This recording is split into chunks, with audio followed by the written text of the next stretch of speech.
আসসালামু আলাইকুম দর্শক, শুভেচ্ছা নিন, আপনাদের সবাইকে স্বাগত জানাচ্ছি আমি কনক সারোয়ার আজকের অনুষ্ঠানে। দর্শক, শিরোনাম দেখে বুঝতে পারছেন বাংলাদেশে একটি অভাবনীয় ঘটনা ঘটেছে, একটি অভূতপূর্ব ঘটনা, একটি কি বলবো, একটি ঐতিহাসিক ঘটনা, যে গুম খুনের সঙ্গে যুক্ত, সরাসরি জুলাই হত্যাকাণ্ডের সঙ্গে যুক্ত এমন 34 জনকে বিরুদ্ধে গ্রেপ্তারি পরোয়ানা জারি করা হয়েছে। যদিও এই 34 জনের মধ্যে একটি অংশ সেনা বাহিনীর শীর্ষ কর্মকর্তাদের বদন্যতায় পালিয়ে গেছেন দেশ ছেড়ে। এর আগেও তাদের বিরুদ্ধে কিছু ওয়ারেন্ট ইস্যু হয়েছিল 6-7 জনের বিরুদ্ধে, প্রত্যেকেই মানে সেনা তত্ত্বাবধানে পালিয়ে গেছেন বলা চলে আর কি। তো এই যে নতুন করে যেই আরো অভিযুক্ত হলেন 22-23 জন, এদের ব্যাপারে সেনাবাহিনীর ভেতরের প্রতিক্রিয়া কি? জেনারেল ওয়াকারের সামনে এখন প্রশ্ন, তিনি কি আইন রক্ষা করবেন না অপরাধীদের রক্ষা করবেন? বিগত সময়ে তার যে কথাবার্তা, তাতে আমরা তাকে অপরাধীদের প্রতি এক ধরনের সহানুভূতি দেখেছি, অপরাধীদের প্রতি এক ধরনের মহব্বত আমরা দেখেছি। তো সেই জায়গাটা থেকে আজকে আমাদের আলোচনায় যোগ দিচ্ছেন আপনাদের অত্যন্ত প্রিয় মানুষ, আমার চ্যানেলে নিয়মিত অতিথি মেজর সুমন আহমেদ। সুমন ভাই, আপনাকে স্বাগত জানাচ্ছি। আসসালামু আলাইকুম। ওয়ালাইকুম আসসালাম। এবং দর্শক, আমার সঙ্গে যোগ দিচ্ছেন ক্যাপ্টেন শাহনাজ জাহান। তিনিও আমার অনুষ্ঠান থেকেই আসলে তার সেনা জীবনের অনেক কষ্টের অভিজ্ঞতা দিয়ে শুরু করেছিলেন। শাহনাজ, আপনাকে স্বাগত জানাচ্ছি। আসসালামু আলাইকুম। ওয়ালাইকুম আসসালাম। বক্তব্য বা সবকিছু মিলিয়ে আমি যদি বলি যে আপনাদের অনুভূতি কি, এবং এই ঘটনা সেনাবাহিনীর ভাবমূর্তি বা মনোবলে কি প্রভাব ফেলবে? মানে এখন ভাবমূর্তির কথাও বলা হচ্ছে, মনোবলের কথাও বলা হচ্ছে। তো আপনাদের দুজন সাবেক সেনা কর্মকর্তা, আপনারা কি মনে করেন যে সেনাবাহিনীর ভাবমূর্তি মনোবলে কি প্রভাব রাখবে, বা আপনাদের ব্যক্তিগত ওপিনিয়ন কি? সুমন ভাই, আপনাকে দিয়ে শুরু করি। আমার হচ্ছে একটা মিক্সড ফিলিং। আমি যদি বলি, ধরেন যদি পজিটিভ দুইটা জিনিস বলি খুশি হবার, সেটা হচ্ছে 1400 প্রাণ গেল, 14টা মাস চলে গেল 36 জুলাইয়ের পরে। তো এইখানে আমরা অন্তত একটা জায়গায় আসছি যেখানে আমরা এই গুম খুনের বিচারগুলা, জুলাই হত্যাকাণ্ড, সেগুলোর বিচারগুলা শুরু করতেছি আমরা। সো এবং আমরা শহীদদের কাছে, ছাত্র জনতা যারা রাস্তায় নেমে এসে আমাদেরকে এই বিপ্লবটা ঘটায় দিছে, তাদের ত্যাগের কাছে আমরা যে ঋণী আছি সেটা আমরা একটু একটু হয়তো শোধ করার চেষ্টা করব। আরেকটা পজিটিভ জিনিস হচ্ছে, ধরেন আর্ম সেনাবাহিনী, বিভিন্ন বাহিনী, ইভেন পুলিশ বলেন, তাদের কিন্তু এখন একটা কলঙ্ক মুক্ত হওয়ার সুযোগ শুরু হলো। তারা যদি ওই পজিটিভলি জিনিসটা দেখে যে হ্যাঁ, খারাপ কাজ হয়েছে, বাট আমরা এখন সেগুলোকে ঠিক করবো। সো এই পজিটিভ জিনিসগুলো আমি দেখতে পাচ্ছি।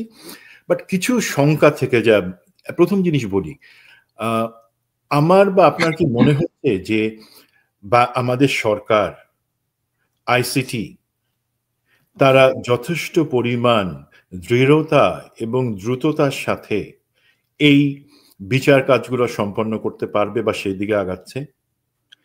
এখন ধরেন যদি তারা সম্পন্ন না করতে পারে, তারা এইখানে একটা চাঙ্গি উঠায় রেখে দিল, সমস্যাটা কি? একটা নির্বাচিত সরকার আসবে।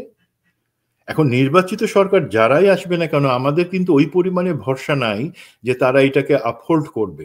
দুঃখিত, বাট এটাই সত্য যে আমি অন্তত অতটুকু ভরসা রাখতে পারি না। বিকজ আমরা দেখি যে এদেরকে বাঁচানোর জন্য যে চেষ্টাগুলো করা হয়েছিল, তারা যারা চেষ্টা করতেছিল, তারা কিন্তু পরবর্তীতে যারা ক্ষমতায় আসবে তাদের সাথে একটু লাইন ঘাট করার চেষ্টা করতেছিলেন, যে তাদের ইনডেমনিটি প্রোটেকশন, এই সমস্ত ব্যাপারে। এইটা একটা সংখ্যা। আরেকটা সংখ্যা কি, ধরেন এই যে বিচার কাজ, ওয়ারেন্ট ইস্যু করা, সেক্ষেত্রে কি আইসিটি বা সরকার তারা কি অবজেক্টিভলি যাচ্ছেন নাকি জেনারেলাইজ করে বা সাবজেক্টিভলি যাচ্ছেন? আমি এই ক্ষেত্রে আপনার সাথে কনক ভাই কিছু স্লাইড শেয়ার করছি, যদি একটু দেখান।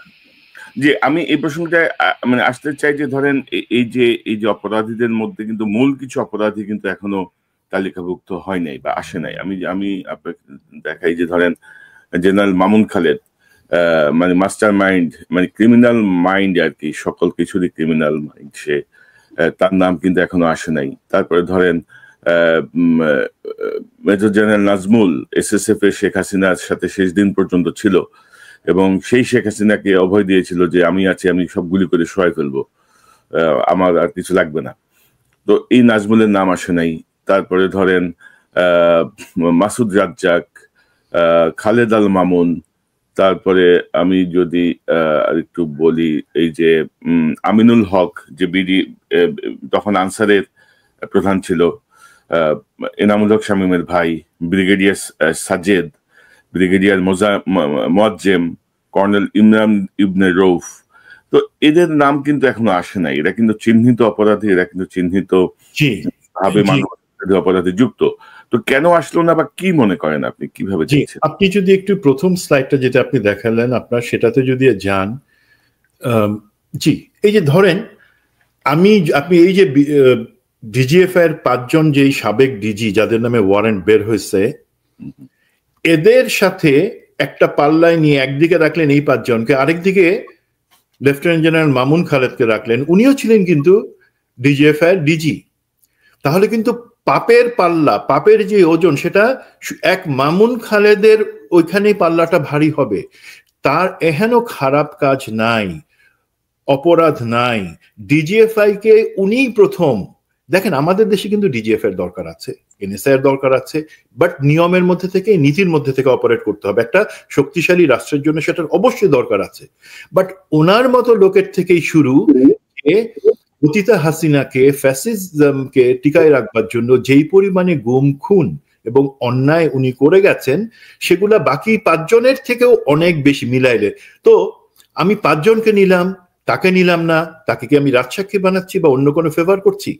যদি তাকে নিলাম না তাহলে বাকি 5 জনকে আমি নিলাম কেন? তাদের পাপ মিলাইলেও তো এর সমান হবে না। আমার দাবি হচ্ছে অবশ্যই উনি যদি রাজসাক্ষী হওয়ার পরিকল্পনা করে থাকেন অবশ্যই তাকে আওতাভুক্ত করতে হবে এই ওয়ারেন্ট, অভিযোগ এবং এই ট্রায়ালে। তেমনি ভাবে যদি নেক্সট স্লাইডটা একটু দেখেন, এখানে যেই আমরা কথা বলতেছি এসএসএফ এর তৎকালীন ডিজি মেজর জেনারেল নাজমুল, দেখেন এখানে আমরা যদি এই ডিবি হারুন, মেজর জেনারেল কবির, শেখ সারোয়ার, মেজর জেনারেল আকবর বা বেনজির, এদের পাপগুলার থেকে কিন্তু এর পাপ কম না। আমি আপনাদেরকে একটু মনে করাই দেই, এই যে লেফটেন্যান্ট কর্নেল রেদওয়ান যে বিজিবির হয়ে গুলি করে রামপুরাতে মানুষ মারলো, ছাত্র জনতার উপরে, নিরস্ত্র ছাত্র জনতার উপরে গুলি করলো, সেইখানে এই লেফটেন্যান্ট কর্নেল রেদওয়ান সে এখন যে জবানবন্দি দিছে এবং যেটা আইসিটির কাছে রেকর্ডের আছে এবং বিভিন্ন কমিশনের কাছে আছে, সেটা থেকে আমরা এখন কি জানতে পারতেছি, এই যেই মেজর জেনারেল নাজমুল, দেন মেজর জেনারেল কবির এবং একই সাথে মানে এমএসপিএম সে, এরা কিন্তু এই লেফটেন্যান্ট কর্নেল রেদওয়ানকে বলছিল গুলি চালায় মানুষ মেরে সোজা করে দিতে। এরাই আদেশ দিছিল, কিন্তু এরা কিন্তু বিজিবি কেউ না। এই সে ছিল এসএসএফ এর প্রধান, আর জেনারেল কবির ছিল এমএসপিএম। তারা সরাসরি আদেশ দিয়ে বলছে অন্য কোনো কিছু না, আমাদের কথা শুনে মারো। তো এই জিনিসগুলা কি এই তাদের কাছে রেকর্ডের আছে? তো আইসিটির কাছে আছে, গুম খুন কমিশনের কাছে আছে। তারা কেন তাহলে পদক্ষেপ নিচ্ছে না? এখানে আমার প্রশ্ন যে আমরা কি সাবজেক্টিভলি চলে যাচ্ছি? এবং এদের প্রত্যেকের ব্যাপারে প্রমাণ আছে কে কোন ভাবে কত মানুষ হত্যা করছে। এই যে ইমরান ইবনে রৌফের ব্যাপারে আমি জানি আপনি একটা ছোট্ট এপিসোড করবেন, সে কিভাবে 14 নির্বাচন পরবর্তী 7 জনকে একসাথে মেরে ফেলছিল, সেই ঘটনার বর্ণনা, সেটাও তো আইসিটির কাছে, গুম খুন কমিশনের কাছে আছে। কোথায় বাধা? মানে ওনারা কি সাবজেক্টিভলি ঠিক করছিলেন না ঠিক আছে আমরা এই কয়জন হেভি ওয়েটকে শো করব? মাঠ পর্যায়ে যারা এগুলা করছে, সংস্থার ভিতরে থেকে, সংস্থার আদেশ আছে কি না আছে তার বাইরে গিয়ে এরা এই হত্যাযজ্ঞ, গুম খুন এবং জুলাইয়ে আমাদের উপর গুলি চালানো, হত্যা করা সেগুলা করছে। সেই জায়গাগুলোতে আইসিটি বা গুম খুন কমিশন সেগুলো তাদেরকে আনবে না কেন? এখানে এই প্রশ্নগুলা আমাদের মধ্যে আসা উচিত না। আমি আশা করব তড়িৎ এখনো সময় আছে এই ব্যাপারে পদক্ষেপ নেবার জন্য। তো এই শঙ্কাটা আমার আছে। এর বাদে আমার মনে হয় শাহনাজ যদি শাহনাজের পার্ট বলে তারপর আমি হয়তো কভার করতে পারবো যে এইটার ইম্প্যাক্টটা কি এবং ভবিষ্যতে আমরা কার কাছ থেকে কি আশা করতে পারি। জি, আমি আসছি এ সম্বন্ধে আপনার কাছে। যে ধরেন মামুন খালেদ বা কেউ যদি রাজসাক্ষী হয়তো ভালো। আপনি জানেন যে গত কয়েকদিন ধরে দীর্ঘদিন ধরে আমি কাজ করার চেষ্টা করছি এই ইস্যুগুলো নিয়ে, গুম খুন, বিডিআর হত্যাকাণ্ড নিয়ে আমি দীর্ঘদিন ধরে কাজ করছি, এবং আমি কিন্তু বলছিলাম যে সেনাবাহিনী থেকে কেউ একজন রাজসাক্ষী কি হবেন কিনা, কারণ জেনারেল ওয়াকারের যেসব ভূমিকা তাতে একজন রাজসাক্ষী হওয়া দরকার। আমাদের সেনাবাহিনীর ভাবমূর্তি রক্ষা করার জন্যই আসলে এই অপরাধীদেরকে বিচারের মুখোমুখি করতে হবে। তো ক্যাপ্টেন শাহনাজ, আপনার প্রতিক্রিয়াটা একটু জানি। এই যে বিচার যে শুরু হলো, আপনার অনুভূতি কি, আপনার প্রতিক্রিয়াটা কি, এবং আপনি কি মনে করেন এটা কি সেনাবাহিনীর মনোবলে কোনো প্রভাব ফেলবে, বা কি মনে করেন আপনি? কারণ আপনার সাথে ধরেন জুনিয়র লেভেল বা মিড লেভেল অনেকের সঙ্গে তো যোগাযোগ আছে, আপনার ব্যাচমেট অনেকে আছেন, সবকিছু মিলিয়ে আপনার কাছ থেকে একটু শুনি। জি, আসসালামু আলাইকুম, ধন্যবাদ। আসলে we have to keep on pressing মানে on this issue, very issue, কারণ এটা শুধু সেনাবাহিনীর যে ব্যাপার না। গুম খুন তো শুধু সেনাবাহিনীর সদস্যদের করা হয়েছে তা না, শত শত মানে 200-250 কেস তো গুম কমিশনে মানে আমলে নিয়েছেন, কিন্তু তার বাদেও অনেক অনেক সিভিলিয়ানকে এখানে ইনভলভ করা হয়েছে। তাদের পরিবারগুলো পথে বসে গিয়েছে, এখনো তারা বিচারের জন্য এই প্রান্তে ওই প্রান্তে দৌড়াদৌড়ি করছেন। সারা বাংলাদেশের মানুষ এটার দিকে তাকিয়ে। এটা শুধু মানে ক্যান্টনমেন্ট বা শুধু আমার কোর্সমেট বা আমার সমমনা মানুষদের মনোবলের ব্যাপার না, মানে এটা পুরো full nation is involve right now. সবাই সারাদিন এই বিষয়টাই দেখছে, এটা নিয়ে চিন্তা করছে। না, আমি আসলে উভয় পক্ষের সাথে যুক্ত। আমি যেমন ছাত্রদের সাথেও কথা বলি, সাধারণ মানুষদের সাথেও মিশি। যেহেতু আমি এখন রিটায়ার্ড, আমি একদম ঠিক ক্যান্টনমেন্টের ভেতরে থাকি না, আবার ক্যান্টনমেন্টের কোর্সমেট বা সিনিয়র জুনিয়র অনেকের সাথে তো কথাবার্তা হয়। তো ওভারঅল আমি যেটা বলবো যে সেনাবাহিনীর মধ্যে অ্যাটলিস্ট মিড লেভেল বা আমাদের সমসাময়িক যারা আছে সেখানে থেকে মনে হয় যে তারা মুখ ফুটে বলতে পারছে না, কিন্তু তারাও একটা স্বস্তির নিঃশ্বাস ফেলেছে। এটা আমার অনেস্ট রিয়াকশন মনে হয়েছে। কিন্তু তারা যে এখানে স্বস্তি পেয়েছে বা এটা যে তারা সরাসরি সামনে গিয়ে কাউকে বলতে পারবে, সেরকম একটা অবস্থানে তারা নেই। কারণটা কি, মানে প্রথম দিক থেকেই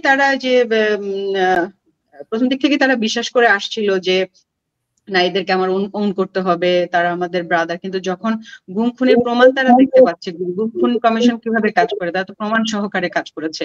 এখানে সার্ভিং অফিসারেরও আছে, তাই না, তাদেরও এভিডেন্স তারাও দিয়েছে, রিটায়ার্ডও দিয়েছে, এবং এগুলোর বাইরে তো একটা আন্তর্জাতিক তো কিভাবে কাজ করে, তখন তারা দেখতে পাচ্ছে না যে সত্যি সত্যি এই ব্যাপারগুলোতে প্রমাণ আছে, এবং এত নির্মম ভাবে তাদেরকে অত্যাচার করা হয়েছে। এগুলো যখন জাতির সামনে তাদের সামনে আসছে, তারা নিজেরাও রিয়েলাইজ করছে যে এই লোকগুলিকে তাদের ডিজোন করতে হবে।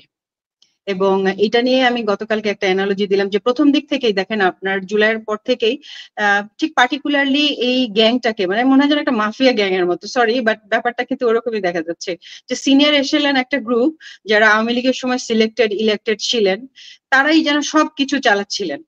আপনি এখনো আমি যেটা লাস্ট খবর পেলাম, আমাদের সমসাময়িক কয়েকজন বলেছেন যে এখনো কিন্তু প্রমোশন বোর্ডে এই আওয়ামী লীগের যে ব্যক্তিরা মানে যারা সিলেক্টেড ছিলেন, ওনারাই কিন্তু এখনো সিলেকশন প্রসেস দিচ্ছেন এবং ওনাদের সিদ্ধান্ত দিচ্ছেন। এটা আমাদেরকে সরাসরি কিছু অফিসার বলেছেন। তাহলে এটা কেন হবে? তারপরে আমাদের আগের যে জেনারেল, এই কথাটা মোস্তাফিজ স্যার বলছেন, আমাদের আগের কিছু বিতর্কিত জেনারেল তাদের ছেলেরা এখনো ইয়েতে সার্ভ করছে, সেনাবাহিনীতে সার্ভ করছে, সেটা ঠিক আছে, কিন্তু তাদের যে ইন্টেনশন বা তারা কি রাইট ট্র্যাকে কাজ করছে কিনা, তারা কি ক্লিয়ার অফ কিনা, সেই জিনিসগুলো নিয়ে কিন্তু আমরা ঠিক শিওর না। এগুলো নিয়ে একটা গুঞ্জন কিন্তু আমরা বুঝতে পারছি যে আমাদের সমসাময়িক অফিসারদের মধ্যে আছে। তো ওভারঅল ওদের ব্যাপারটা হচ্ছে যে এখন এরকম যে হ্যাঁ, আমরা ডিজন অবশ্যই করি তাদেরকে, তবে ওই যে প্রিজন ভ্যানে করে নিয়ে যাওয়া হবে, আমাদের অসম্মান হবে কিনা, এই জায়গাটার ক্ষেত্রে আমি যেটা বলতে চাই সেটা হচ্ছে যে আমি একটা অ্যানালজি টেনেছিলাম গতকালকে, সেটাকে বলি। ধরেন একটা গ্রামের মধ্যে একটা লোক চুরি করেছে পাশের গ্রামে। তো পাশের গ্রামে চুরি করে যখন আসলো, তখন আমার গ্রামের মোড়ল বলছে যে এই লোকটা যে চুরি করেছে এটা তোমরা কাউকে বলবে না, কারণ কি এটাতে আমাদের গ্রামের দুর্নাম। হ্যাঁ, মানে সেনাবাহিনীর অবস্থাটা কিন্তু এটাই হয়েছে, গ্রামের দুর্মান। প্রথম দিকে তারা ব্যাপারে সেনাবাহিনী আমার অহংকার, সেনাবাহিনী আমার মানে যে চুরি করেছে তাকে সেভ করা আমার দায়িত্ব, প্রথম দিকে ব্যাপারটা এরকম ছিল। এবারে আরো কিছু ভালো অফিসার মানে মানে ধরেন ভালো কিছু লোক, ওই গ্রামের সেই লোক ওই লোকটাকে বাধা দিতে চেষ্টা করেছে, তাদেরকে বলেছে যে না তুমি চুরি করো না। ওই লোকটাকে আবার তারা গ্রাম ছাড়া করলো, মোড়ল বললো না না না এ আমাদের বন্ধু না, ওকে গ্রাম ছাড়া করো। আবার এই কালপিটদেরকে রক্ষা করার জন্য উনি ফান্ড কালেকশন করতে চায়, যে যত এদেরকে বাঁচানোর জন্য যত বড় লয়ার দরকার আমি দিব। তা আপনার কাছে জিনিসটা শুনে কি মনে হচ্ছে, is it A right picture? কারণ ওই লোকের চুরি সম্পর্কে তো সারা দুনিয়াই জানে। আপনি যদি ওই লোকটাকে ধরিয়ে দেন বাকি গ্রামবাসীরা, তাহলে আপনারা কলঙ্ক মুক্ত হবেন। কিন্তু আপনারা যদি ওটা চেপে যান তাহলে সারা বিশ্ব জানবে যে এই গ্রামের সবাই চোর, এইটাই জানবে।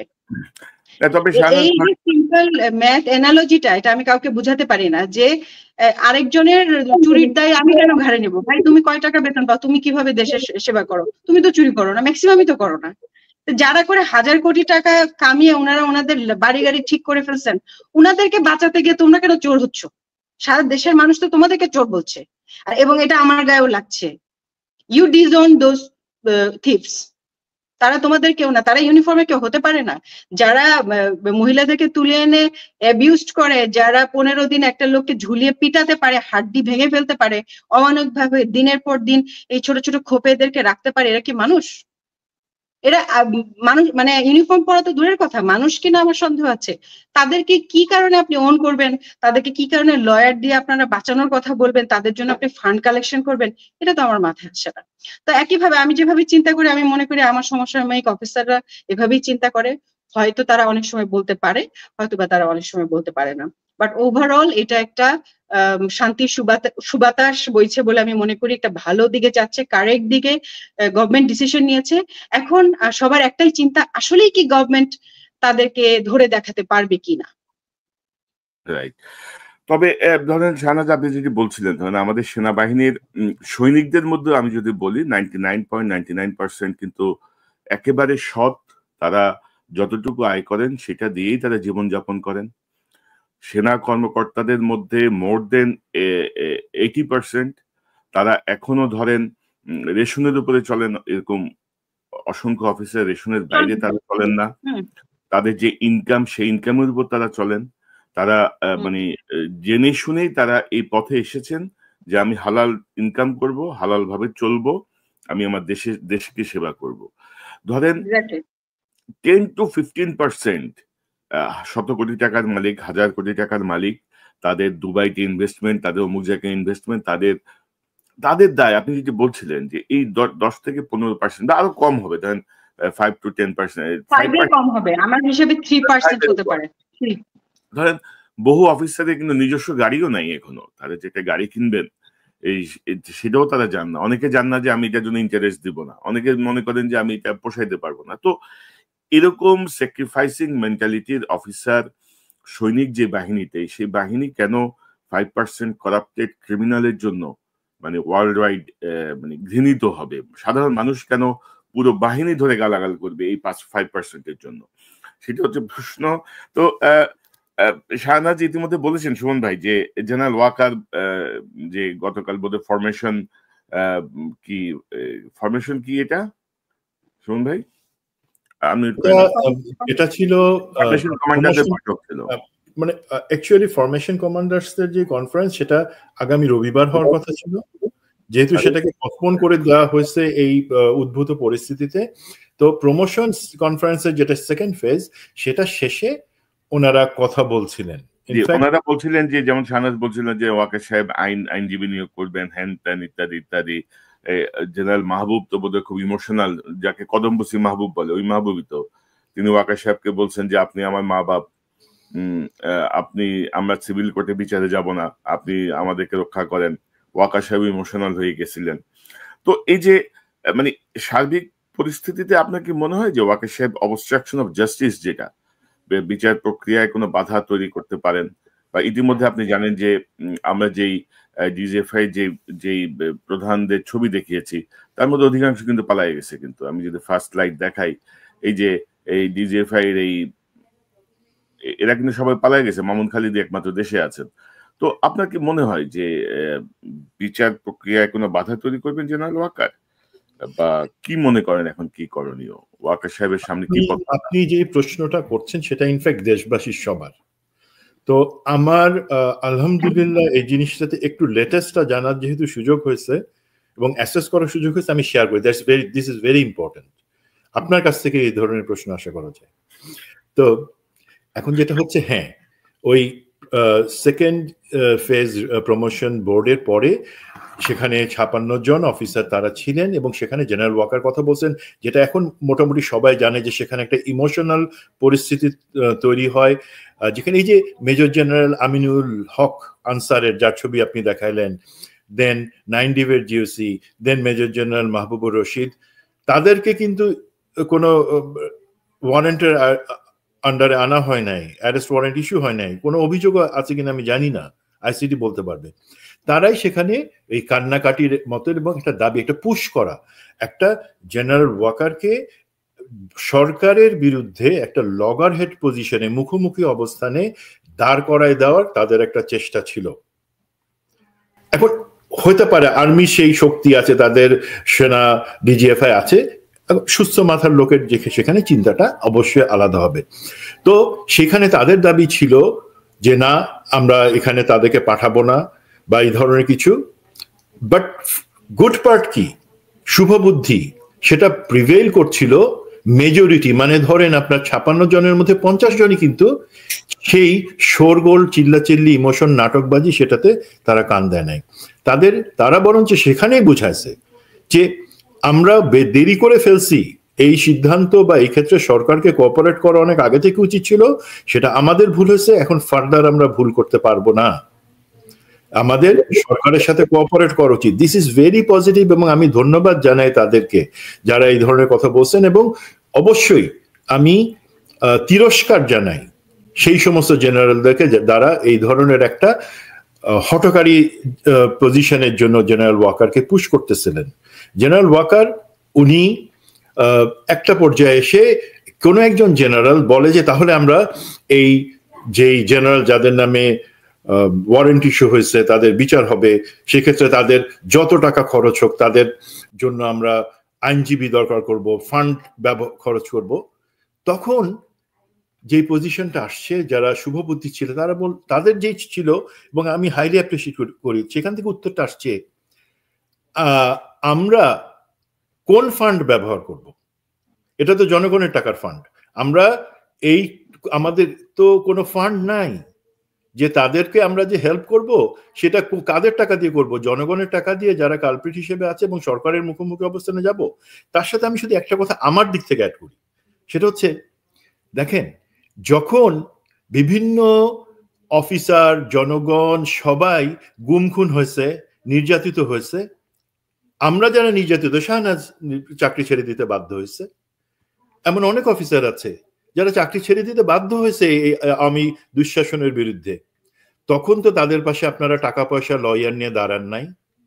তখন তো আমি যখন গুম ছিলাম আমার কথা তো শুনেন নাই, আমার জন্য তো কোনো কিছু আপনারা লয়ার বা কোনো কিছু দেন নাই, আমার যে মামলাগুলা সেগুলা সরাই দেওয়ার জন্য তো কোনো ব্যবস্থা করেন নাই। আরে কাদের জন্য আপনারা কথা বলতেছেন? সেই 6 জেনারেল বলতেছেন যারা কালপ্রিট, যারা সত্যিকারের খারাপ কাজ করছে, নিরপরাধদের পাশে দাঁড়ান নাই। এখন অপরাধীদের জন্য আপনারা লয়ার আর আর্মির ফান্ড মানে কি? জনগণের টাকা থেকে আসা ফান্ড, আপনারা আমার সবার সেটা ব্যবহার। তো এই জায়গায় যখন এই কথাটা আসলো, তখন ইনফ্যাক্ট দেখা গেল যে যারা এই উস্কানোর চেষ্টা করতেছিল তারা পিছু হয়ে যায়। এখন পর্যন্ত যেই সিচুয়েশনটুকু আমি জানি, আলহামদুলিল্লাহ, এই যে আপনি ধরেন কনক ভাই, আপনি তো গত 2 মাস ধরে এইটার উপরে লেগেছিলেন, তাই না? বিভিন্ন প্রোগ্রাম করছেন, বিভিন্ন কথা বলছেন। তো এই যে প্রচেষ্টা, দেশের লোকের যে চাওয়া, সেই জায়গায় সম্ভবত আর্মি আর মুখোমুখি অবস্থানে আসবে না। একটাই চাওয়া থাকবে, এই যে বঞ্চিত অফিসার বা যারা বঞ্চিত আছেন তাদের ব্যাপারটাও কিন্তু দেখা উচিত। যদি আপনাদের সত্যি ফান্ডের ব্যবস্থা থাকে, দরকার থাকে, যদি তাদের পাশে দাঁড়ানো থাকে, যে কমিটি হচ্ছে সেই কমিটি দিয়ে তাদের পাশে দাঁড়ান। আর্মির কলঙ্ক মুছে আর্মিকে আবার একটা প্রফেশনাল আর্মির জায়গায় আনার সুযোগ তো এখন তৈরি হলো। ইনফ্যাক্ট আমরা যদি পজিটিভলি দেখি, যে গৌরবের আর্মি, সেই জায়গায় আমরা যদি ফেরত যেতে চাই, জেনারেল ওয়াকার যেই জায়গায় যেই ভুল পথে চলতেছিলেন যেটা আমরা বারবার বলছি, সেখান থেকে উনি যদি এখনো মনে করেন যে হ্যাঁ okay let me catch this train, এর পরের ট্রেন যেটা আসবে সেটা কিন্তু উল্টা দিক থেকে আসবে, সেটা ভয়ঙ্কর হবে। So you catch the train, আমাদের সাথে আসেন, দ্যাটস মাই পয়েন্ট। না ওইটাই, এবং ধরেন যে আমি যতটুকু খোঁজখবর রাখি মেজর সুমন, যে ওয়াকার সাহেব কিন্তু কিছু ব্যক্তির দ্বারা বৃত্তবন্দী হয়ে আছেন। উনি নিজে আসলে কতটুকু নিজের মানে চিন্তা থেকে বা নিজের ভাবনা থেকে বা নিজের বিবেককে কাজে লাগিয়ে কাজ করছেন, তার চেয়ে তিনি আসলে ইনফ্লুয়েন্সড হচ্ছেন, প্রভাবিত হচ্ছেন। এবং এইসব ক্রিমিনাল যারা, যেমন মামুন খালেদ সহ এই গ্রুপটা কিন্তু খুব ফ্রি অ্যাক্সেস পান ওয়াকারের কাছে। এখানে শুধু মনে ভাই আমি একটা কথা বলি বিফোর আই ফরগেট, ধরেন এই যে জেনারেল মামুন খালেদ এবং যে সমস্ত জেনারেলদের ছবি আমরা দেখালাম, আপনি দেখালেন যে যাদের নামে ওয়ারেন্টি সহ নেই, বিপদটা কোথায়? তারা ফুসলাইতেছে, এক নাম্বার জিনিস। দুই নাম্বার হচ্ছে তারা কিন্তু ফ্রি অ্যাক্সেস, হাসিনার দেয়া চারণভূমিতে তারা ঘাস খাইতেছে আরাম মনের আনন্দে, তাদের প্রত্যেকের স্বাভাবিক রিটায়ারমেন্ট হয়েছে, তারা স্বাভাবিক, তার মানে তারা কিন্তু যে কোনো জায়গায় যেতে পারে, সবকিছু আছে। এখন তারা যদি তাদের ফ্যামিলি নিয়ে পালায় যায় কোথাও, কর্নেল শহীদ লন্ডন থেকে উনি গতকালকে একটা পোস্ট দিচ্ছিলেন ফেসবুকে, দিস ইজ ডেঞ্জারাস। এই মেজর জেনারেল আমিনুল হক সে কিন্তু তার ফ্যামিলিকে পাঠাই দিছে, যে কোনো মুহূর্তে সেও চলে যেতে পারে, বাকিরা চলে যেতে পারে বিচার এড়ানোর জন্য। তো সেই জায়গাগুলোতে অবশ্যই অবশ্যই আমাদেরকে হাত দিতে হবে ইমিডিয়েটলি। জি ক্যাপ্টেন শাহনাজ, আমি আসছি আপনার কাছে। তবে যে বিষয়টা ধরেন যেখানে পালিয়ে যাক, মানবতা বিরোধী অপরাধ বা গুম খুনের সঙ্গে যারা যুক্ত, পৃথিবীর এমন কোনো রাষ্ট্র নাই যারা তাদেরকে কোনো ধরনের আশ্রয় রাখবে। এটা হচ্ছে রাষ্ট্র আছে ভাই, হিন্দুস্তান, ভারত, না তাদেরকে গরুর দুধ খাওয়াবে সারাদিন। হিন্দুস্থানও বিপদে পড়ে যাবে, কারণ হিন্দুস্থানেও আমরা পরিবর্তনের আভাস দেখছি। তো আমি আমার একটি অনুষ্ঠানে এই প্রসঙ্গটা এনেছিলাম, আমি আবার একটু দেখাতে চাই যে মানে গুম খুনের সঙ্গে যুক্তদের ব্যাপারে আন্তর্জাতিক যেই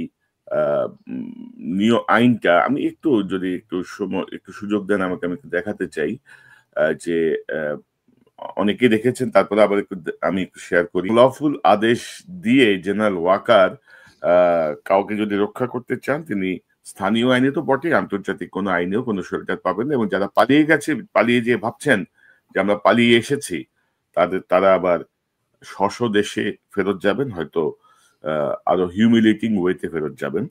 আমার মনে হয় যে প্রত্যেকের দেশে থেকে বিচার মুখোমুখি হওয়া উচিত, বিচারের মুখোমুখি থাকা উচিত।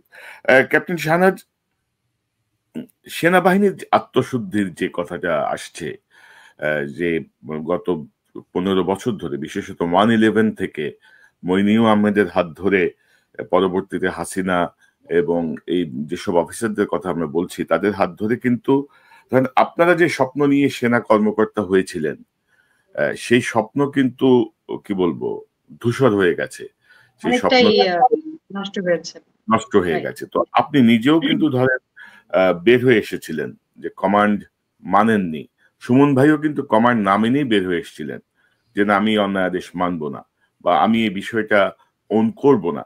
তো সেই জায়গাটায় থেকে আপনার কাছ থেকে শুনতে চাই যে আত্মশুদ্ধিটা আসলে কিভাবে হবে, বা আমাদের এখন কোন কোন জায়গাগুলোয় মনোযোগ দিলে আপনি মনে করেন যে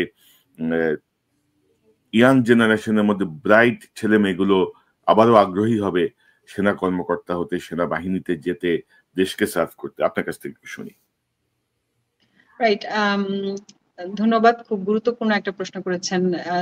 আমি যেটা অনেক প্রোগ্রামে বলেছি যে আমার আম্মার বেশি ইচ্ছা ছিল যে আমি সেনাবাহিনীতে যাই, যদিও আমি বুয়েটের আর্কিটেকচারতে চান্স পেয়েছিলাম এবং চেয়েছিলাম যে বুয়েটে পড়তে। আম্মা একটা কথা বলেছিলেন যে সেনাবাহিনীর মতন এত সৎ প্রতিষ্ঠান অ্যাটলিস্ট ওই সময় আর বাংলাদেশে ছিল না, সবাই সম্মান করতো। হয়তো তুমি অনেক ভালো বেতন পাবে না, তুমি হয়তো বা অনেক ভালো ফেসিলিটিস পাবে না, কিন্তু তুমি কিন্তু অনেক ভালো একটা সম্মান পাবে। সেই জায়গাটা থেকে কিন্তু এসেছিলাম। সেই সময় আমাদের বেতন ছিল ৬,২০০ টাকা, আমি যখন জয়েন করি। এরপরে সেনাবাহিনীর বেতন আস্তে আস্তে বৃদ্ধি পেয়েছে, এখন অনেকটাই ভালো হয়েছে। তারপরেও মানে আমাদের কাজ করার মূল এটাই ছিল যে একটা মানে সৎ জায়গা, সবাই আমাদের ইউনিফর্ম দেখলে স্যালুট দেয়, সবাই ভালো বলে, এখনো তো বলে তাই না, এখনো বলে যে আপনারা ভালো কাজ করেছেন। সেই হৃদয়টা আমার ভেঙে চুরমার হয়ে গিয়েছে বিডিআর ঘটনার পরে। কারণ বিডিআর ঘটনার সময় আমি বুঝেছি যে এখানে বড় ধরনের একটা লুকাছাপা হচ্ছে, বড় ধরনের অন্যায় হয়েছে এবং এগুলো আমাদের সিনিয়র লেভেলেরই এরা করেছে এবং ওনারা এই পলিটিক্স এর সাথে নিজেদেরকে যুক্ত করে ফেললেন। আস্তে আস্তে আওয়ামী লীগের একটা বড় টার্গেট গ্রুপ তৈরি হলো, এরা সবসময় শেখ হাসিনার আশেপাশে, তারেক সিদ্দিকের আশেপাশে থাকতেন এবং তারা আস্তে আস্তে প্রমোশন পেলেন। এবং আপনি খেয়াল করলে মানে জানবেন বা বিভিন্ন কোর্সে যদি খবর নেন, মানে একটু অযোগ্য যাদের আসলে নর্মালি যোগ্যতায় কখনো উপরে ওঠা সম্ভব ছিল না, তারাই বেশিরভাগ সময় যে এনএসআই ডিজিএফআই জায়গাগুলোতে বা প্রমোশনের জায়গাগুলোতে কিন্তু তারা চলে গিয়েছেন অন্যদেরকে ল্যাং মেরে। যারা ভালো বা ট্যালেন্টেড অনেক অফিসার ভালো কোর্স করেছেন, ক্যারিয়ার করেছেন, প্রমোশন পান নাই, এখনো পাচ্ছেন না। এই যে লাস্ট যে প্রমোশন বোর্ড হলো, এটা নিয়ে খুবই ডিসস্যাটিসফ্যাকশন আমি এর মধ্যে শুনলাম যে এখনো কিভাবে এইভাবে সিলেকশন হচ্ছে, এই কথাগুলো হচ্ছে। তাহলে কি হচ্ছে যে অযোগ্যরা উপরের দিকে চলে গিয়েছে, যোগ্যরা নিচের দিকে বসে আছে, তারা কেউ সুপারসিডেড, কেউ এদিকে ভালো জায়গায় পোস্টিং পাচ্ছে না। তো অলরেডি কিন্তু একটা আশাহীনতা, হতাশা ব্যঞ্জক অবস্থা তৈরি করেছেন। তারপরে কি করলেন, ভালো ভালো কিছু অফিসার ধরেন, সে র্যাবে গেছে, সে বুঝতে পারছে না, তাকে ব্রাইবারি করতে বলা হচ্ছে, কাউকে তুলে আনতে বলা হচ্ছে, গুম করতে বলা হচ্ছে, সে সিগন্যাল বুঝতে পারছে না বা সে করে নাই কাজটা, না করেছে যে স্যার আমি এই ধরনের কাজ করতে পারবো না। এদেরকে ছোট ছোট মানুষ মাত্রই ভুল করে তাই না, মানুষের অনেক সময় মিথ্যা বলা হয় বা ছোটখাটো অনেক ইউনিটে অনেক ধরনের অপরাধ হয়, কিন্তু ছোটখাটো জিনিস দিয়ে তাদের পেছনে আঠার মতো লেগে থেকে এই অফিসার গুলাকে তারা অসম্মানিত করেছেন, সেনাবাহিনী থেকে বের করে দিয়েছে। এরকম শত শত অফিসার কিন্তু আছে। আপনার প্রোগ্রামে 4-5 জন অফিসার এসে বলেছে যে কিভাবে তাদেরকে তারা একটা জায়গায় একটা অপারেশনে গিয়েছেন, হয়তো সেখানে তারা ঘুষ নেন নাই বা হাসিনার কথা শুনেন নাই বা স্থানীয় এমপির সাথে তাদের লেগেছে, তাদেরকে কিন্তু বের করে দেওয়া হয়েছে। তাদেরকে আপনারা ডিজোন করছেন আজকে। আজকে তাদের কোনোদিন তাদের পক্ষে কোনো লয়ার আসে নাই, তাদের জন্য কোনো ফান্ড আসে নাই। তারা যে একটা মানে সামান্য ফেসিলিটি পাবে সেনাবাহিনী থেকে চলে গিয়ে, যে সেনাবাহিনীর জমিটা সে পাবে বা সেনাবাহিনীর একটা পেনশন সে পাবে, সেটাও তারা বন্ধ করে দিয়েছেন। আর যারা কালপিট অফিসার, অযোগ্য অফিসার, যারা এই উপরে মানে আসার কোনো প্রশ্নই আসে না, সেখানে ওনারা এসে আজকে যখন মানে আইসিটির আন্ডারে মানে অনেক সিভিয়ার অপরাধ, শুধু সেনাবাহিনীর ভেতরে না, বাইরের লক্ষ লক্ষ মানুষ মানে শত শত মানুষকে গুম করার পরে যখন আজকে তাদেরকে ধরা হলো, এখন তাদের জন্য কেন মায়া কান্না? যাদেরকে ওন করা দরকার তাদের ডিজোন করলেন, আর যাদেরকে ডিজোন করে এই কলঙ্ক মুক্ত হওয়া দরকার, সেনাবাহিনীকে আবার সুপথে আনা দরকার, সংস্কার করা দরকার, সুন্দর একটা সেনাবাহিনী গঠন করা দরকার, এদেরকে বাদ দিয়ে। তাহলে এদেরকে বাদ দিলে কি হবে আপনি দেখেন, এদেরকে বাদ দিলে অটোমেটিক ভালো অফিসার গুলোকে আবার প্রমোশনে আনতে হবে না? এনারা যদি বাদ পড়ে যান, বরখাস্ত হয়ে যান, তখন ভালো কিছু অফিসারকে ওনারা টেনে আনতে পারেন। এইভাবে আস্তে আস্তে সেনাবাহিনীটা আবার তার কোমর সোজা করে দাঁড়াতে পারে, আবার আগের গৌরব ফেরত পেতে পারে। সৈনিকরাও বিশ্বাস করতে, সৈনিকরা তো দেখবে যে এই ভালো স্যারটা এখন আমাদের কমান্ডে আছেন, এতদিন ধরে ওই স্যারটা চুরি করতেন, উনি ছিলেন আমাদের কমান্ডে, এখন এই স্যার। এই সব মিলে কি সেনাবাহিনীর একটা পরিবর্তন আসবে না? এই যে পরিবর্তন আসবে, এই পরিবর্তনের ছোঁয়া লাগবে আমাদের দেশে এবং সবগুলো। যখন আপনি একটা ডিজাস্টার ম্যানেজমেন্ট বলে যখনই আসবেন, তখনই বোঝা যাবে সেনাবাহিনীর যে ভূমিকা। সেনাবাহিনী এখন যে ওনাদেরকে সিনেমা করে, নাটক করে, ফেসবুকে করে সেনাবাহিনীর গৌরব গাথা গাইতে হচ্ছে, এটা একসময় গাইতে হতো না। কোনো সিনেমা ছাড়াই, কোনো মানুষের ট্রেলার ছাড়াই মানুষ জানতো যে সেনাবাহিনী কি জিনিস। তো এখন এই সিনেমা করে ওই যে আমি খাচ্ছি, আমার কি অবস্থা, বিভিন্ন রকম ফেসবুকে দিয়ে অফিসারদেরকে দিয়ে লেখাতে হচ্ছে সেনাবাহিনীর গৌরবের কথা। গৌরবের কথা বলতে হবে কেন? আপনার কাজই তো বলবে। তো সেই যখন সেনাবাহিনীটা সেই জায়গাটাতে যখন আসবে, তখন জেনজি ঠিকই বুঝবে। জেনজি খুব চালাক, তারা আমাদের ওই আগের মতো না। তারা তখন বুঝবে যে না, হ্যাঁ ঠিক আছে, সেনাবাহিনী এখন ফেরত এসেছে তাদের জায়গায়, এখন আমরা জয়েন করি। তো এই যে ওনিং ডিজনিং এর জায়গাটা, এই কথাটা আমি বলতে চেয়েছিলাম। আরেকটা কথা হচ্ছে যে আমি যেটা বলতে চাই সেটা হচ্ছে যে একটা খুব দুশ্চিন্তার জিনিস থেকে যাবে যে এই যে জেনারেলরা যারা আইসিটি অ্যাক্টের মাধ্যমে এখন তাদের নামে ওয়ারেন্ট হয়েছে, তাদের সাথে কিন্তু তাদের পিএস, এডিসি অনেক লোক কাজ করেছেন, এরা তো সব জানেন। আমার সাথে সুমন স্যার হয়তো একমত হবেন। তাদের এডিসি, তারা কি জানেন না যে গুমের সাথে যুক্ত কোন লোকটা যুক্ত নাই, কোন কাজটা তারা করেন নাই? আমি যদি বলি যে এই যে আপনার জেনারেল তারেক সিদ্দিকী, ওনার যে ইয়ে ছিলেন মেজর মানজির স্যার, ওনার যিনি পিএস ছিলেন, তো উনি কি ওনার হাত দিয়ে ছাড়া বা ওনার ফাইল উনি জানেন এমন কোনো ঘটনা করা সম্ভব? আমি জানি সেনাবাহিনীতে সম্ভব না, প্রতিটা জিনিস উনি জানেন। উনি তো এখন এএসসি সেন্টারে আছেন, চাকরি করছেন। আমি ওনার নামটা বললাম, যে আমি বলছি না যে উনি একেবারে সবকিছুর জন্য উনি দায়ী, অবশ্যই ওনাকে ওনার কমান্ড ইয়ে করেছেন, কিন্তু এই যে জিনিসগুলো ওনারা জানেন, এই জিনিসগুলো কি ওনারা সাক্ষী হবেন কিনা?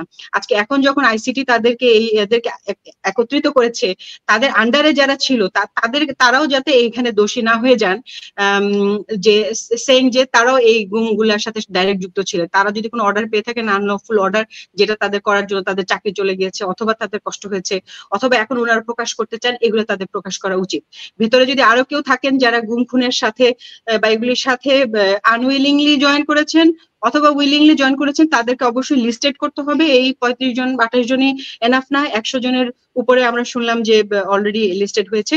তো সেই লিস্টিংটা যদি হয়ে থাকে তাহলে সেই লিস্টটাও আসতে হবে, এবং এই যে যারা এডিসি হিসেবে ছিলেন, পিএস হিসেবে ছিলেন, তাদেরও সাক্ষ্য প্রদান করতে হবে। জি, অত্যন্ত গুরুত্বপূর্ণ একটা প্রসঙ্গ এনেছেন। ধরেন আমি যতটুকু জানি যে এইসব পিএস, এপিএস বা ধরেন এডিসি, মানে এইসব কর্মকর্তাদের ইলিগাল অনেক কিছু তারা মেনটেন করেন। মানে আমি যদি আরো ইয়ে করে বলি, ধরেন কারো যদি এক্সট্রা ম্যারিটাল কোনো রিলেশনও থাকে, সেই রিলেশনও এডিসিরা মেনটেন করে, যে স্যারের সঙ্গে কখন দেখা হবে। হ্যাঁ, মানে অবিশ্বাস্য কেন বলি, আমি বলি আমরা তো প্রথম দিকে, আমরা কিন্তু 5th ব্যাচ, হ্যাঁ, আমি মানে 47 এ তো ফার্স্ট কোর্স, তো তখন কিন্তু আমরা প্রথম রংপুর ক্যান্টনমেন্টে যখন আমাদের পোস্টিং হলো, আমাদের একটা ছিল একটা সাইডে, মানে মেয়েদের যে মানে একই সাথে কিন্তু মেয়েদের রুম গুলো ছিল একটা সাইডে। তা আমাদেরকে দেখলে পার্টিকুলারলি অফিসারদেরকে মনে হতো যে ভয় পাচ্ছেন, মানে অন্যদিকে চোখ ফিরিয়ে নিচ্ছেন বা অন্যদিকে চলে যাচ্ছেন, কারণ কি যদি তাকিয়ে আবার আমি কোন বিপদে পড়ি, কোন এসে আমাকে রিপোর্ট করে দেয়, ওনাদের মেন্টালিটি ছিল এরকম। আর এখন আমি যেগুলো শুনলাম, আমি প্রথমে বিশ্বাস করি না। প্রথম যখন আমি শুনলাম যে জেনারেল একজন লেডি অফিসার কে করেছেন, আমাদেরই একটা ঘটনা আছে। আমি যখন বিএমএ তে ছিলাম, আমি সত্য মিথ্যা জানি না, আমাদের সিনিয়র একজন ফিমেল অফিসার, উনি রিপোর্ট করেছিলেন যে কমান্ড্যান্ট নাকি ওনার পিঠে হাত দিয়েছেন, মা বলেই নাকি হাত দিয়েছেন। ওইটা রিপোর্ট করার কারণে ওই কমান্ডের 7 দিনের মাথায় পোস্টিং হয়ে চলে যান। একজন ফিমেল ক্যাডেট, তার রিপোর্টে 7 দিনের মাথায় কমান্ড্যান্ট পোস্টিং হয়ে যান। এটা আমাদের দেখা।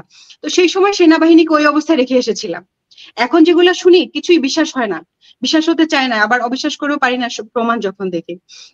তো আমি আগের যে কথাটা বলছিলাম যে আপনার ভেতরে অনেক লোক রয়ে গিয়েছে, যেমন এই যে আগের যে জেনারেলরা, হ্যাঁ, তাদের যে ছেলেরা এখন এখানে সার্ভ করছেন। এটা আমি আসলেই মনে করি না যে বাবার দায়ে সন্তান দায়ী, কিন্তু কথা হচ্ছে যে তার যদি আদর্শ আপনি বহন করেন এবং এই ধরনের কোনো অ্যাক্টিভিটিস করার চেষ্টা করেন, সেটাকে অবশ্যই নজরদারিতে আনতে হবে।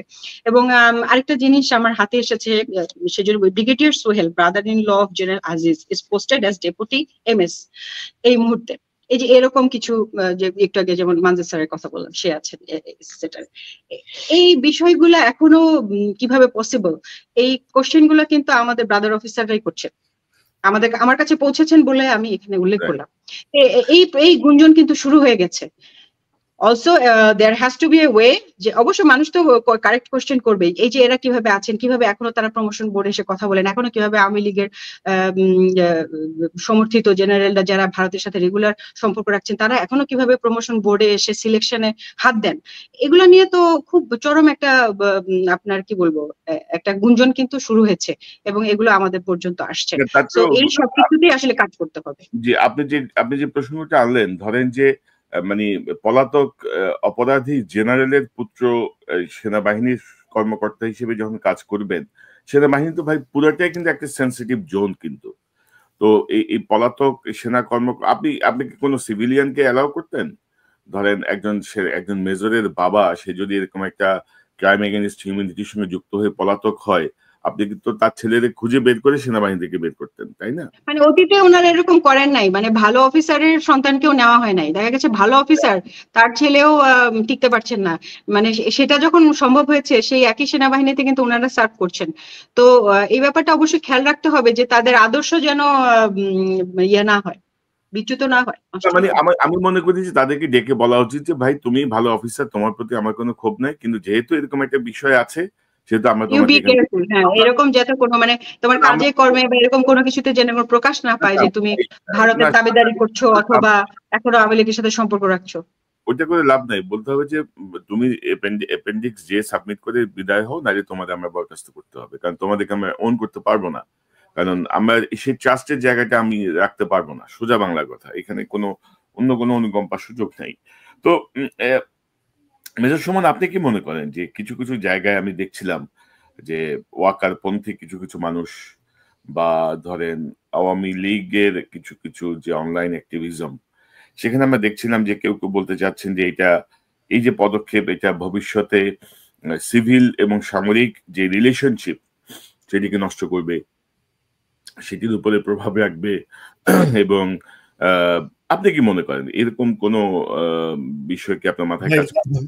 আগে ভারত থেকে বাংলাদেশে বর্ডারের থেকে একটা বড় জিনিস আসতো ফেন্সিডিল, এটা এখনো আসে কতটুকু জানি না, বাট আমার মনে হয় এখন ভারত ফেন্সিডিলের বদলে গোমূত্র পাঠায় বোতলে ভরে, সেগুলা খেয়ে এই লোকজন এই কথাগুলো বলতেছে। দেখেন, এটা তার ঠিক অপোজিট। আমি এই জায়গাটাতে বলি, এটাই যে গুম খুনের বিচার, সেটা সেনা অফিসার, পুলিশ, পতিতা হাসিনা, তারেক সিদ্দিকী, যাকে আনা হোক না কেন, এর ম্যাগনিচিউডটা কিন্তু শুধু সেনাবাহিনীর মধ্যে সীমিত না। এটা দেখেন আমাদেরকে সুযোগ এনে দিচ্ছে রাষ্ট্র সংস্কারের জন্য, বিচার ব্যবস্থা এবং অর্থনৈতিক কেলেঙ্কারিগুলা সংশোধনের জন্য। এটা আমাদেরকে সুযোগ এনে দিচ্ছে আমাদের যেই সরকারি কর্মকর্তা কর্মচারী আছেন, সামরিক বেসামরিক, সবার শুধরানোর জন্য একটা সুযোগ এনে দিচ্ছে। কিন্তু এটা একটা বড়, এইখান থেকে কাজ নিয়ে যদি আগে, ধরুন এটা সারা দেশের মানুষ চাচ্ছিল, এটা যখন দেখতেছে এবং যখন দেখবে যে হ্যাঁ জেনারেল ওয়াকার সেই জায়গায় কন্টেস্ট করতেছেন না, ফাইট করতেছেন না, বরঞ্চ দেরিতে হইল। দেন আমরা বলছিলাম না কনক ভাই, মনে আছে গত বছর এর থেকে আগে 14 মাস আগে বলছিলাম জেনারেল ওয়াকার এখন এটা করেন, সরাই দেন ময়লাটা, তাহলে কিন্তু গন্ধটা আমাদের এখানে আসবে না। আবর্জনা সরাই দেন, নাহলে কিন্তু পরে অনেক কষ্ট হবে, কলঙ্ক আসবে আমাদের উপর। আমরা জেনারেল ওয়াকার এখনো যদি করেন, হ্যাঁ আমরা কলঙ্কিত হইছি। আমরা তো অপরাধীরা আইডেন্টিফাইড হয়েছে, তাদের বিচার প্রক্রিয়া শুরু হয়েছে, সেই জায়গায় যদি উনি সরকারকে সহায়তা করেন, অবশ্যই সেটা জনগণের সাথে আমাদের সামরিক বাহিনীর সম্পর্কটা আরো দৃঢ় করবে। এই জায়গায় আমি একটু বলি, সরকারেরও কিন্তু দায়িত্ব আছে, আইসিটির কিন্তু দায়িত্ব আছে, প্রত্যেকের দায়িত্ব, পলিটিক্যাল পার্টির দায়িত্ব আছে। সবার কি, তার সবাইকে একটা জিনিস, সেনাবাহিনী, আমাদের প্রফেসর ইউনূস এবং তার টিম, পলিটিক্যাল পার্টিজ, জামাত, বিএনপি, তাদেরকে বলি একটা জিনিস আপনারা রিয়েলাইজ করেন, এই আপা আর কোনোদিন বাংলাদেশে আসবে না। আপার ওই ছাগলের দল, তারাও আর কোনোদিন বাংলাদেশে আসবে না, বিকজ তারা এই সম্পদের পাহাড় বাইরে করছে কিসের জন্য? এই জন্যই তো বাড়ি গাড়ি সমস্ত টাকা সব বাইরে নিয়ে গেছে, কারণ তারা একবার পালাইলে আর ফেরত আসবে না। তারা আমাদের যেই চেহারা দেখছে এখন, তাদের সাহস হবে না। হ্যাঁ, কি হতে পারে, আমাদের পাশের ভারত আমাদেরকে ভালোবেসে সে অন্য কোনো ফর্মে, অন্য কোনো এলিমেন্টকে, এই যে জেনারেল বা যাদের কথা বলতেছি, শাহনাজ কারেক্টলি বলছে, এরা আইডেন্টিফাইড, বাট এদের যে ফলোয়ার্সরা আছে এখনো বিভিন্ন পজিশনে, কর্নেল, ব্রিগেডিয়ার জেনারেল হয়ে, তাদেরকে দিয়ে কিছু একটা করানোর চিন্তা করতে পারে। সেই জায়গায় আমাদেরকে সতর্ক থাকতে হবে। বাট জেনারেল ওয়াকার এবং আর্মির লিডারশিপ যদি ঠিক রাস্তায় চলে, তারাও ভাত পাবে না, 2 দিন পরে আপনি পালায় চলে যাবে। এই একটা জায়গায় আমাদেরকে অবশ্যই বুঝতে হবে সবাইকে। এবং জেনারেল ওয়াকারকে বলি, জেনারেল ওয়াকার, আপনি তো হ্যাঁ লিডার হিসেবে আপনি চেষ্টা করছেন আপনার আন্ডার কমান্ডকে বাঁচানোর জন্য, সে অপরাধী হোক না অপরাধী হোক, আপনার ভুল লাইন ছিল, বাট আপনি কি একটা লেসন পাইছেন না? আপনি বিএনপির সাথে কথা বলেন নাই যখন এদের বিচার প্রক্রিয়ার জন্য ওয়ারেন্ট বাইর হতেছে? আপনি বলছেন। আপনি জামাতের আমিরের কাছে কথা বলছিলেন না? জামাত আমির আপনাকে কি বলছে? জামাত আমির আপনাকে বলছে না, আইনের প্রক্রিয়া আইনের মতন চলুক। বিএনপি আপনাকে কি বলছে? যে না, এই জায়গায় যেহেতু তারা আইডেন্টিফাইড, প্রমাণিত প্রাইমা ফেসি এভিডেন্সের মাধ্যমে আইসিটি তাদের অপরাধের প্রমাণ পাইছে, সুতরাং এখানে তারা কিছু করতে পারবে না। দেখেন, আপনার ওই পলিটিক্যাল পার্টি, পলিটিক্যাল মা বাপ বলে কিছু নাই। আপনি 1 বছর আগে যে কথা বলছিলেন যে অভিভাবক, সেই অভিভাবক আপনার দায়িত্ব নিবে না। আর্মিকে যদি সত্যি সম্মান দিতে চান, আর্মির ভিতরে সংস্কারটা করেন, এই দাগী অপরাধীদের ছেড়ে দেন, তা এমনি সম্মান বেড়ে যাবে। আর আরেকটা সুযোগ আসছে কনক ভাই, সেটা হচ্ছে কি, আমাদের সমস্ত এই ঘটনাটা, ইনফ্যাক্ট এইটা সুযোগে সমস্ত পলিটিক্যাল পার্টি, তাদের বোঝা উচিত যে আগামীতে সরকার করে নির্বাচনে গিয়ে এবং সরকার টিকে রাখবার জন্য একটা জাতীয় ঐক্যমত্যের দরকার সবার মধ্যে আছে। এই মনির হায়দার টাইপের লোকজন যারা ঐক্যমতকে নষ্ট করার জন্য বিভিন্ন ধরনের ছলচাতুরি করতেছে, তাদের কথা শুনবেন না। আপনারা নিজেরা এখন নিজেরা এক হয়ে নির্বাচনটা সুষ্ঠুভাবে করেন, মারামারি না করে, এবং নির্বাচনের পরে একটা জাতীয় সরকার করবেন। দেখবেন ইনশাল্লাহ আমাদের সমস্ত সংস্কার, সেনাবাহিনী, রাষ্ট্র সবকিছুই ঠিক মতো আগাবে, আপনারাও ক্ষমতায় টিকবেন। নাইলে 3 মাস 90 দিন খেয়াল রাখেন, তারপর আপনারা দেখব যত বড় পার্টি হোক না কেন ক্ষমতায় টিকতে পারবেন না।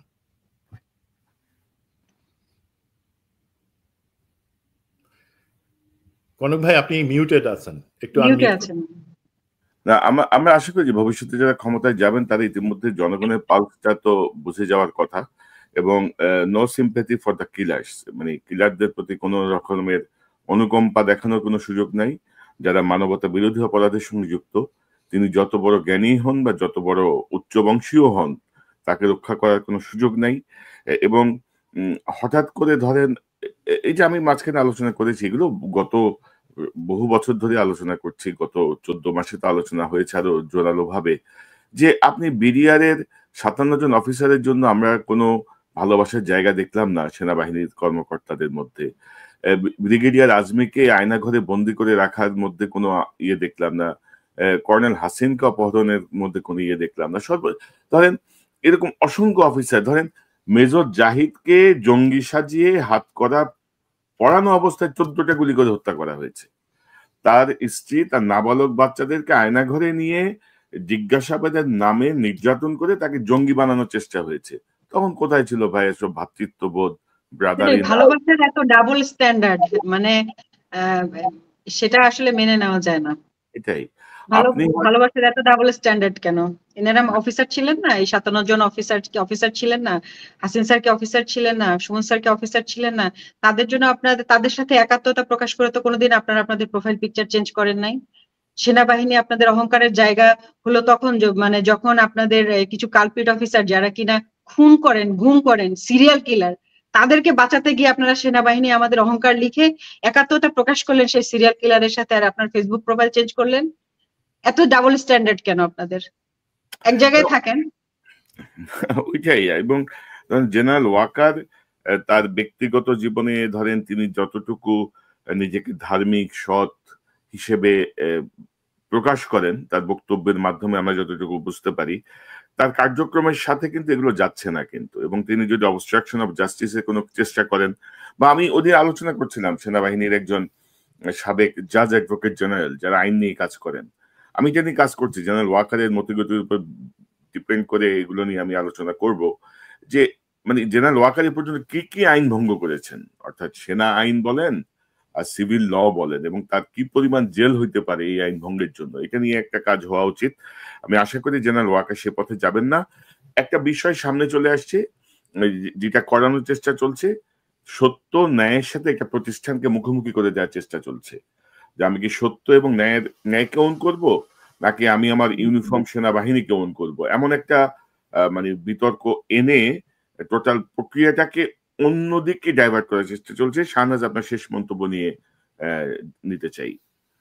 আচ্ছা, আমি জাস্ট দুইটা বিষয় লিখে রেখেছিলাম যেগুলো ভেবেছিলাম যে এটা একটা সুযোগ, যে কিছুটা অপ্রাসঙ্গিক মনে হতে পারে।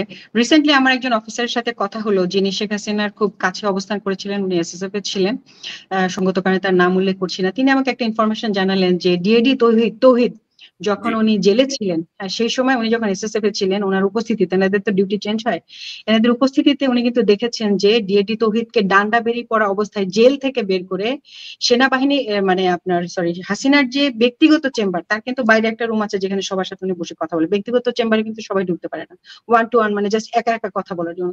সেইখানে ডিএডি তৌহিদ কিন্তু তার সাথে মিটিং করেছেন, এটা উনি নিজে দেখেছেন।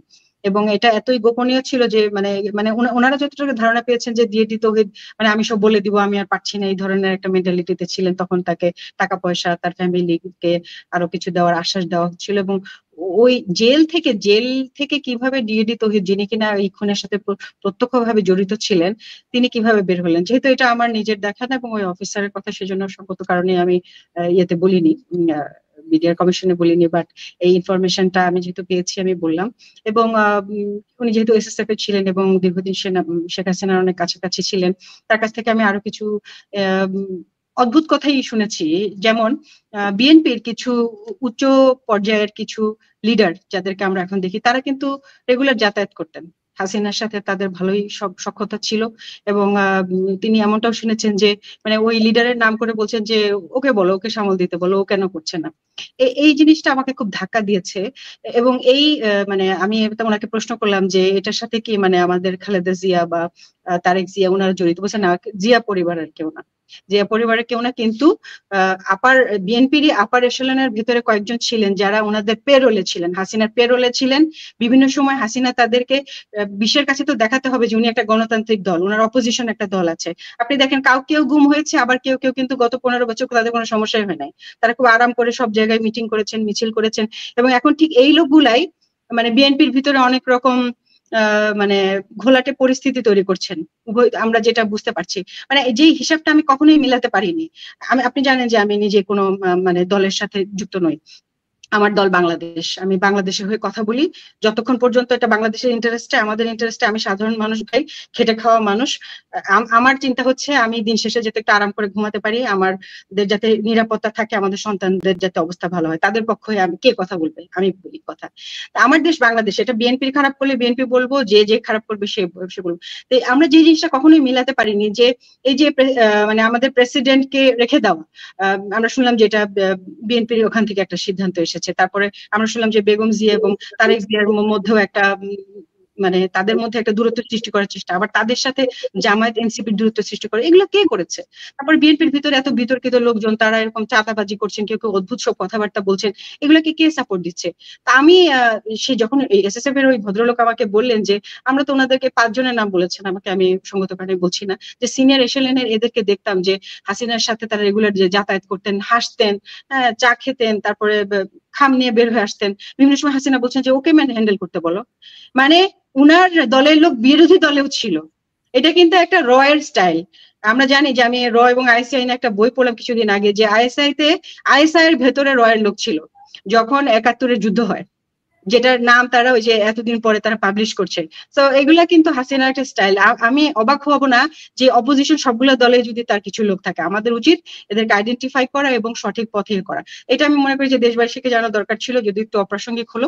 এবং বিডিআর এর এই বিষয়টা যে তৌহিদ ওই সময় জেলে থাকা অবস্থায় কিভাবে ডান্ডা বেরিয়ে পড়া অবস্থায় চেম্বারের মধ্যে গেলেন, এই বিষয়টা আসলে আমি উল্লেখ করতে চেয়েছিলাম। ওভারঅল আরেকটা লাস্ট যেটা দিয়ে শেষ করতে চাচ্ছি, যে এটা অনেকেই বলছেন যে তোমরা শুধু সেনাবাহিনী নিয়ে কেন কথা বলো, সেনাবাহিনীর বাইরে ম্যাজিস্ট্রেট আছে, আমলারা আছে, হ্যাঁ সবাই আছে, সবাই তো গত 15 বছর আরো অনেকেই গুম খুনের সাথে যুক্ত ছিল। আর্মি যখন ক্লিয়ার হবে দুনিয়া সবকিছু ক্লিয়ার হয়ে যাবে, এটা আপনিও জানেন আমিও জানি। আর্মির মতো কোয়ালিফাইড এই লোকগুলো কিন্তু কোয়ালিফাইড, এটা অস্বীকার করার কোনো উপায় নেই। এই যে 28 জন 100 জন, ওনাদের মাথায় যে বুদ্ধি, যে কোয়ালিফিকেশন নিয়ে ওনারা সেনাবাহিনীতে এসেছেন, এর কাছাকাছিও বাইরের লোকজন না। আপনারা যখন এই জায়গাটা যখন ক্লিয়ার করবেন, এখানে যখন ভালো বুদ্ধিমান সৎ লোক নিয়ে আসবেন, বাকি সবকিছু ক্লিয়ার করতে 1 মাসও লাগবে না।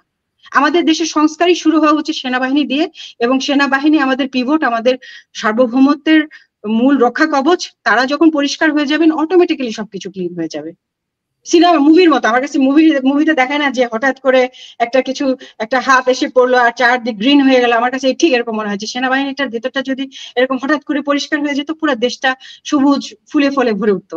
এবং এই কারণেই বারবার সেনাবাহিনী নিয়ে কথা, এই কারণে না যে সেনাবাহিনীকে আমরা অপছন্দ করি। আমি সেনাবাহিনী ইউনিফর্মকে কতটা ভালোবাসি সেটা শুধু আমি জানি এবং আল্লাহ জানেন। A soldier is always a soldier. না শাহনাজ, আমি আপনার কথার সঙ্গে শতভাগ একমত, অ্যাবসলিউটলি কারেক্ট আপনি।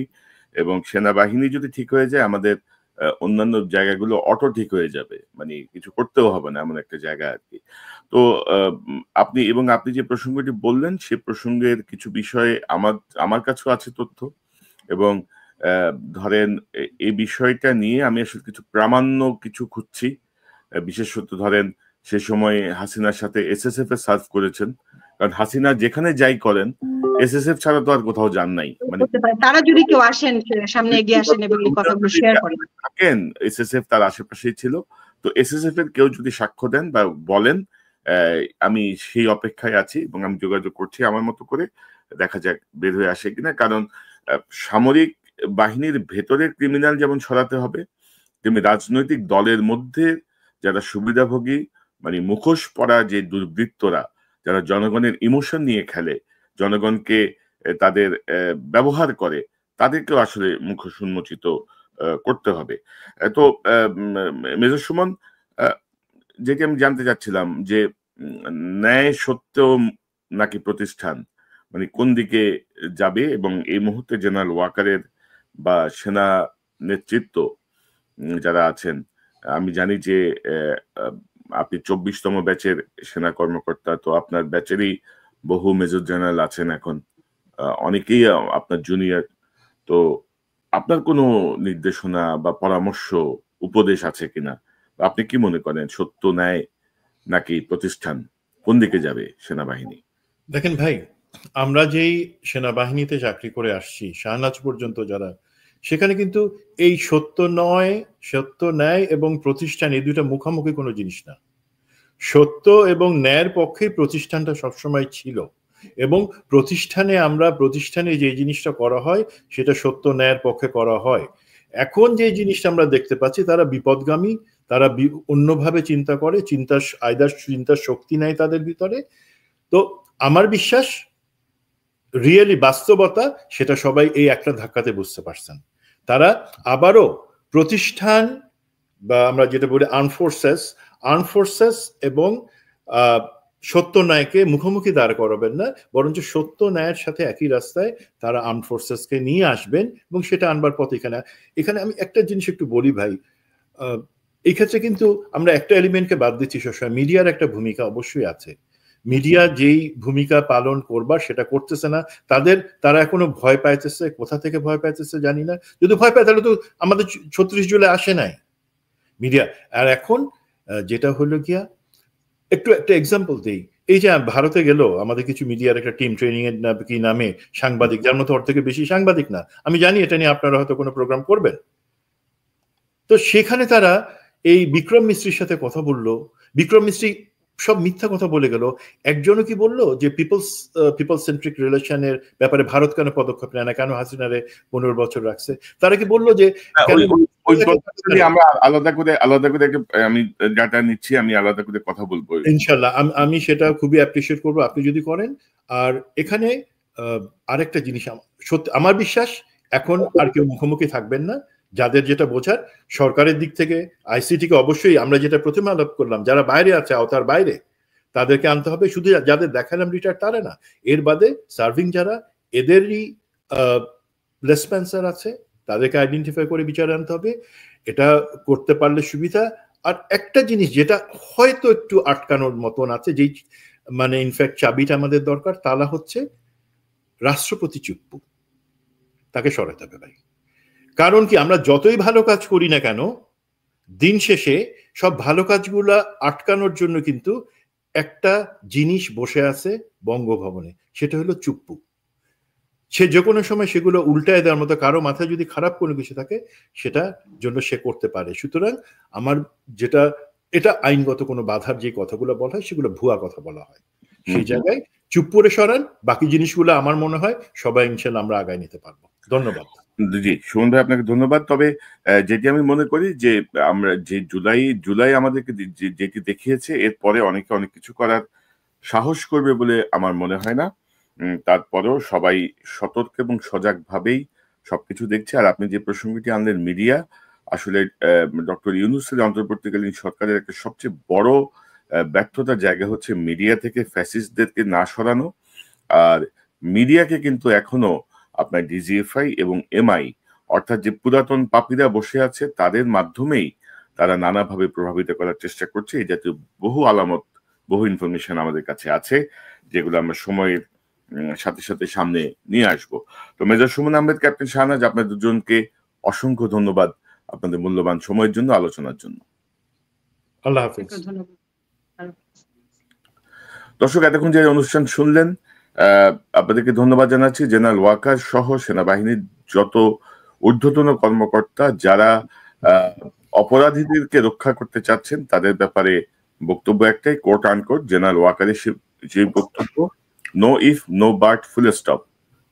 ন্যায় বিচারের প্রশ্নে ফুল স্টপ, দেশ রক্ষার প্রশ্নে ফুল স্টপ, সেনাবাহিনীর ভাবমূর্তি পুনরুদ্ধারের প্রশ্নে ফুল স্টপ। কেউ যদি অপরাধীদের পক্ষে দাঁড়ান, তাদের পক্ষে তো আমরা থাকবোই না, দেশের কোনো জনগণও থাকবে না, এবং তাদের বিপক্ষে আমাদের সর্বোচ্চ শক্তি, সর্বোচ্চ শ্রম আমরা বিনিয়োগ করব। যে কোনোভাবে বাংলাদেশ যতটুকু পিছিয়েছে, বাংলাদেশের দুর্বৃত্তরা যতটুকু ক্ষমতায়িত হয়েছে, সেই জায়গা থেকে তাদেরকে সরানো হবেই হবে ইনশাল্লাহ।